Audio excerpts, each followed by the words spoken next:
सुप्रभात बच्चों। हिंदी व्याकरण की कक्षा में एक बार फिर से आप सबका बहुत बहुत स्वागत है।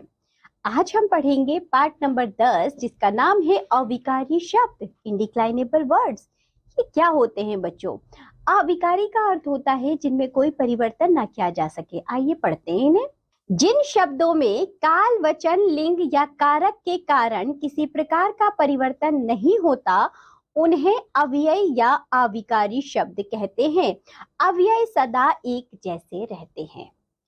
बच्चों पहले आप इस बात को जानिए, अविकारी शब्द को ही अव्यय कहा जाता है। इनमें कोई परिवर्तन नहीं होता।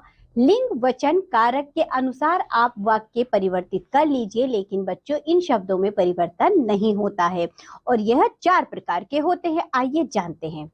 अव्यय के भेद, काइंड्स ऑफ इंडिक्लाइनेबल।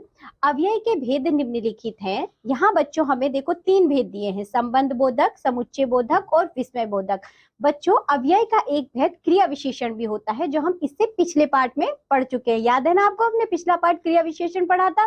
क्रिया विशेषण के भी हमने 4 भेद पढ़े थे, लेकिन जो बच्चों क्रिया विशेषण है वह भी अव्यय का ही एक भेद कहलाता है। आइए आगे के भेदों को पढ़ते हैं हम।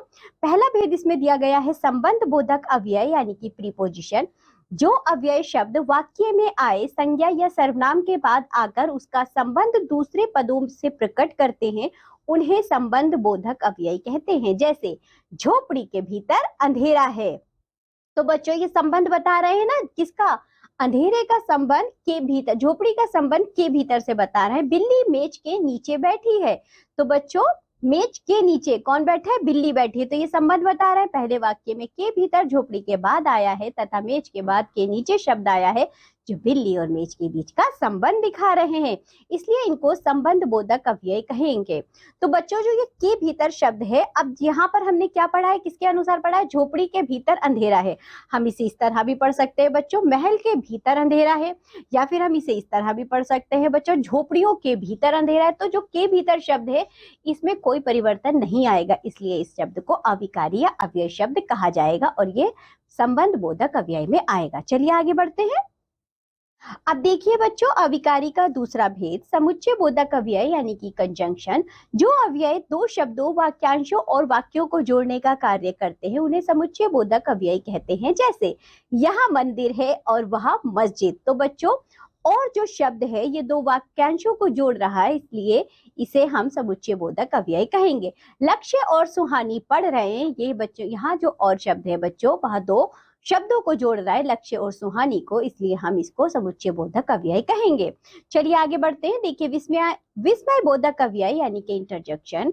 जो अव्यय शब्द हर्ष, शोक, घृणा, भय, लज्जा, खुशी आदि मन के भावों को प्रकट करते हैं उन्हें विस्मय बोधक अव्यय कहते हैं। जैसे शाबाश, इसी तरह परिश्रम करो, छी छी कितनी गंदगी फैला रखी है। तो बच्चों जो शब्द इस तरह के भाव प्रकट करते हैं उन्हें हम विस्मय बोधक अव्यय कहते हैं। इस पाठ में आपने क्या जाना? आपने जाना अविकारी शब्दों पर काल, वचन, लिंग, कारक किसी का प्रभाव नहीं पड़ता। अव्यय के भेद संबंध बोधक, समुच्चय बोधक, विस्मय बोधक है। क्या आप जानते हैं?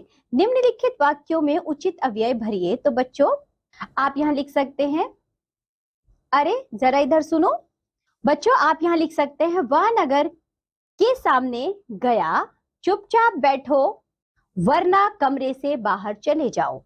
तो बच्चों यहाँ जो जिन शब्दों का हमने प्रयोग किया है ये सभी अविकारी शब्द हैं। पाठ का सार देखिए, जिन शब्दों के रूप सदा एक से बने रहते हैं अर्थात जिनमें लिंग, वचन और कारक के कारण कोई विकार नहीं होता उन्हें अविकारी शब्द कहते हैं। इसी के साथ ये पाठ होता है यहाँ समाप्त। अब हम मिलेंगे आपसे अगली कक्षा में, तब तक के लिए बाय बच्चों।